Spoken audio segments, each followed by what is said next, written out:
Stocks of the day जानने के लिए। Yatin, good morning. I am assuming कि पीएफसी भी स्टॉक्स ऑफ द डे में शामिल होगा। बिल्कुल पीएफसी आरईसी दोनों ही स्टॉक्स ऑफ द डे में शामिल है। और क्योंकि आपने पीएफसी आरईसी का जिक्र किया है, समझ लेते हैं न्यूज़।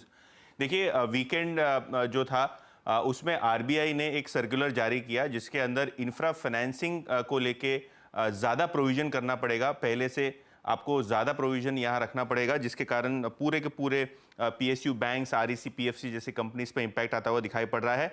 आपको लोन का कुल मिला के 5% एडिशनल प्रोविजन करना पड़ेगा। और क्योंकि ये एडिशनल प्रोविजन है, आपको ये प्रॉफिट एंड लॉस अकाउंट के अंदर एडजस्टमेंट करना पड़ेगा, जिससे आपको प्रॉफिट के ऊपर इंपैक्ट आएगा। और जो आपका एडिक्वेसी रेशियो है, CET1 रेशियो है, उस पर भी इंपैक्ट आता हुआ दिखाई पड़ेगा। क्योंकि पीएफसी आरईसी मुख्यतः इंफ्रा प्रोजेक्ट्स और पावर प्रोजेक्ट्स जो इंफ्रा के अंदर गिने जाते हैं उनकी फाइनेंसिंग करते हैं, तो ब्रोकरेजेस के अनुमान से इसका बुक वैल्यू पे लगभग 7 से 8% का इंपैक्ट आता हुआ दिखाई पड़ेगा। और तमाम पीएसयू बैंक्स में 2 से 4 और 5% तक का इंपैक्ट आपको आता हुआ नजर पड़ेगा। तो बुक वैल्यू के इंपैक्ट के चलते सारे के सारे पीएसयू स्टॉक्स, खास करके बैंकिंग और एनबीएफसी स्पेस में आपको इंपैक्ट आता हुआ दिखाई पड़ रहा है। और ब्रोकरेजेस के हिसाब से जो पीएफसी, आरईसी और इरेडा है, इन पे सबसे ज्यादा इंपैक्ट आता हुआ नजर पड़ेगा। इसके अलावा जेफरीज ने टाइटन पे होल्ड कॉल दी है 3500 रुपए के टारगेट के साथ। ज्वेलरी जो बिजनेस है उसके अंदर जो मार्जिन पे मिस है, उसके कारण स्ट्रीट को डिसअपॉइंटमेंट हुआ और आज ये निफ्टी का टॉप एफएनओ लूजर दिखाई पड़ रहा है।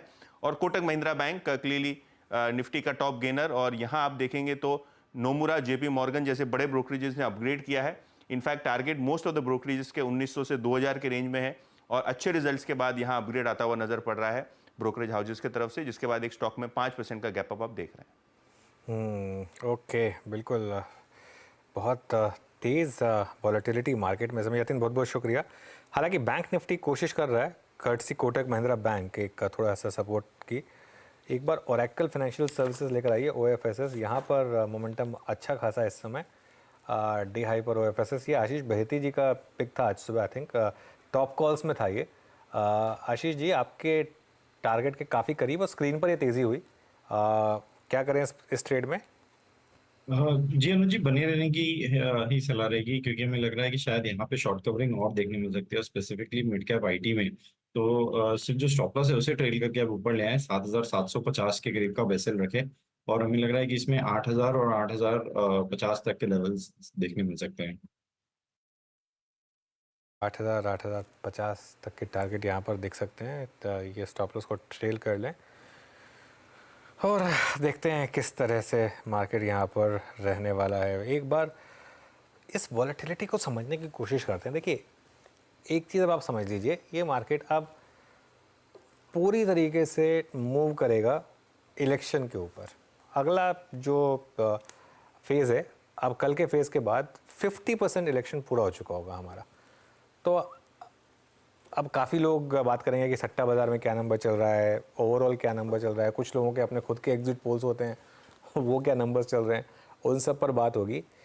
इन सब को अगर वीरू कटआउट करना है तो उसका एक तरीका मैं बताता हूँ आपको। उसका एक तरीका ये है कि यहाँ से लेके जून 4 तक अपनी ट्रेडिंग थोड़ी रिस्ट्रिक्टेड रखें, कम रखें, और मौके ढूंढें इन्वेस्टमेंट के जहाँ अच्छे शेयरों पर बड़ा सेलिंग प्रेशर आए, या निफ्टी ETF हर डिप पर थोड़ा थोड़ा ऐड करने की कोशिश करें।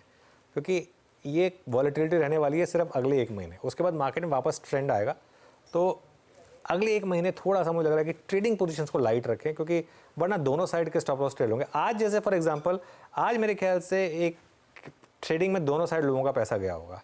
आज की जैसी ट्रेड में पैसा बनाना नेक्स्ट टू इम्पॉसिबल है। ये देखिए, आप मुझे बता दीजिए कौन पैसा बना पाया होगा इस मार्केट में। चांसेस हैं कि आपके दोनों तरफ स्टॉप लॉस लगे होंगे आज।